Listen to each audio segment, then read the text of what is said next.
Hello, my name is Matthew Warnes, and I'd like to welcome you to take a look at my game, Right or Wrong.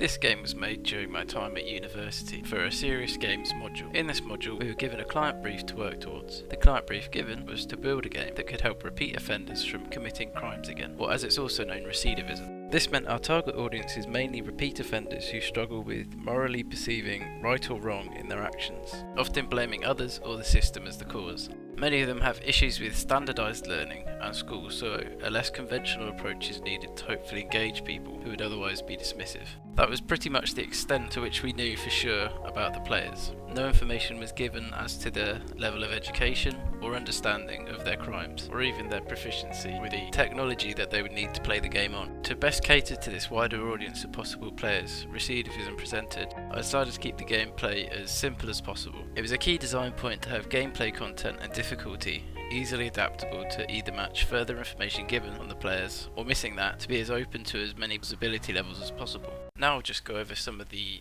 options present here in the main menu, with a mute button at the top left, a close application button at the top right, and the title at the top middle.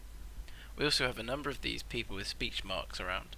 Now these are the text-to-speech prompts that read the text next to them for people who may find it easier than reading. This was an important thing to include as I had no real idea of players' reading ability when making it, so accessibility throughout was key. I'll play a couple of these now so you can see what I mean. Right or wrong. Play. Options. Credits. Now I'll just give you a quick tour of the options screen, then onto some gameplay. Here we have a set of sliders to keep the options menu as simple as possible and easily to use. I should also mention that the idea for this game was to be able to have it on a tablet, as they are a much more tactile way of learning for a lot of people, hence the big sliders and buttons. I figure it would also mean a little more simplicity for the players by removing the need of a mouse, and something recommended by people playing it was the inclusion of a button to turn off the cues for people who don't need them. If I just turn it off now, I can show you the main menu without the cues on. As you can see, a lot less clutter for the people who don't need them. I'll turn them back on, and I'll just show you some of the sliders and how they affect the actual volume. This one raises and lowers the music as you'd expect. Then the next one is the speech one, which volume. raises and lowers the cue volume for the actual read out cues, with the effect slider just affecting the button sounds. Now the speech speed and animation speed were things I had hoped to have working at the demo, but unfortunately they're out of the necessary functions for the game, or at least for the time frame I had. They would have controlled the rate at which the speech cues were read out to the player, and at the speed that the gameplay animations played out, giving players who were perhaps a bit slower more of a chance to understand what's going on and not get overwhelmed. Now let's go to the play button.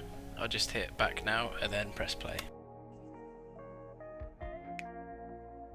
Here is the list of the gameplay options. Now I'll be honest here and tell you that only the all button works at the moment. However, these would limit your questions to only ones of the topic you have chosen. When writing about future developments for the game, I wanted to divide gameplay into categories that would best suit the player's needs, so that they either pick what they need to learn, or what they would enjoy learning the most. A choice I believe to be incredibly important when dealing with people who had perhaps previously been given little choice into what they learn. I'll just click on all for now. Here are all the game difficulty options. Now, sticking with the choice, I thought it best to allow the player to choose their type of challenge. And these options actually work this time, with score mode giving players a no stress version of the game with no time limit or lives. Players can only win in this game mode. Getting any answers wrong doesn't make them lose the game, and this is to avoid discouraging any less skilled players. Timed is the core version of the game. Players have a time limit to get as many answers right as possible, and they don't have to worry about lives. This is for people who want more of a challenge, but again, no risk of total failure. And lastly, the lives version. This gives players no time limit, but only 3 lives to try and beat as many questions in their chosen topic as they can. I think I'll pick score for the first to give you an idea of the gameplay, then show you the others after. I'll just give you a heads up now, all of the art was not done by me, and had been sourced and of course credited in the credits section. While I would have loved drawing them myself, I didn't think it the best use of the time we had to make the game. Players are shown cards with one of these pictures and a written description of something that is either good or bad. Players then need to touch the good or bad arrow faces to make their choice. As you can see, there is no real tutorial. Gameplay is as simple as I could think to make it. hoping this would engage more people if they got playing as quickly as possible. I'll show you what happens when you get one right first. I think we're going to all agree that exercise is a good one, so I'm going to click the green face. And then the player is given a gold star for getting it right. In later versions they'll have this actually flying up into the score bar at the top, so as to better show players the correlation between getting a question right and the progression scoreboard. Also to better show them where the score bar is and that they are making progress. Right, spitting. Now I'm going to get this one wrong and click good.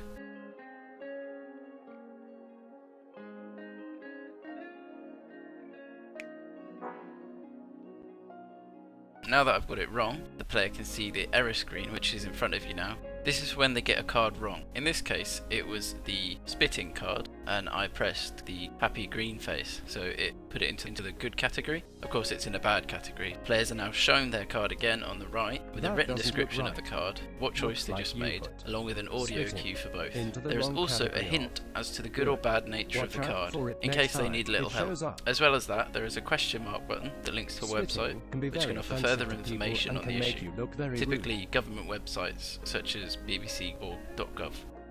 Click the question mark for more information.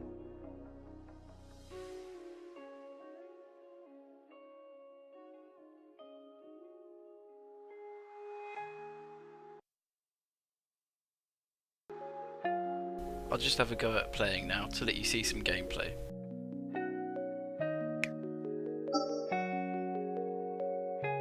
Something that I should also mention is that if a player gets one of these cards wrong, that card will be shown again to them, hoping they'll read the information provided and get it right the next time. Otherwise, cards once correctly matched are no longer cycled round.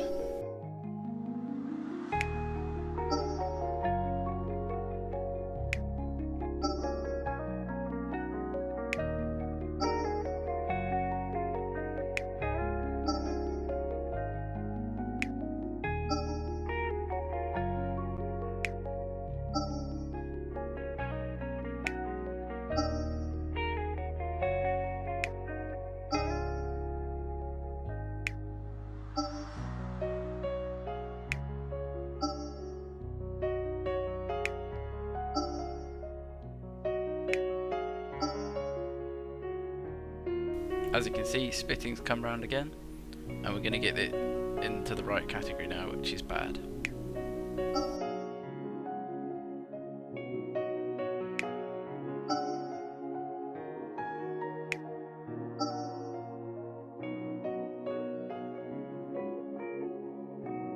Here we have the win screen, which is when the player wins the round, they are greeted with their gameplay stats.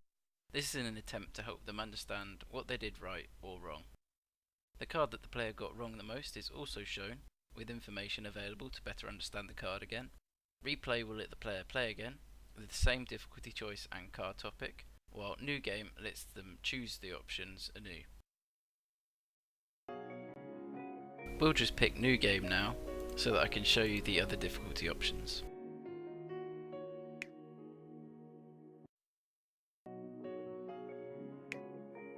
We'll pick Timed this time. At the top you can see that the previously titled scoreboard is now a timer counting upwards. If I get a question wrong, however, the timer is paused to allow players time to read it.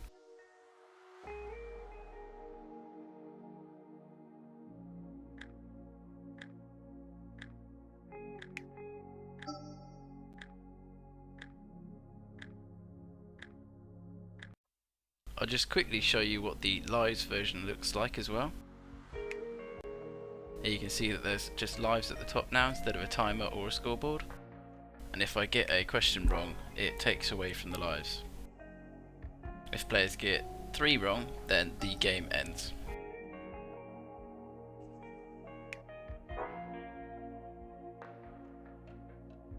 Here you can see the end screen again, with all of the stats of the player, as you normally get.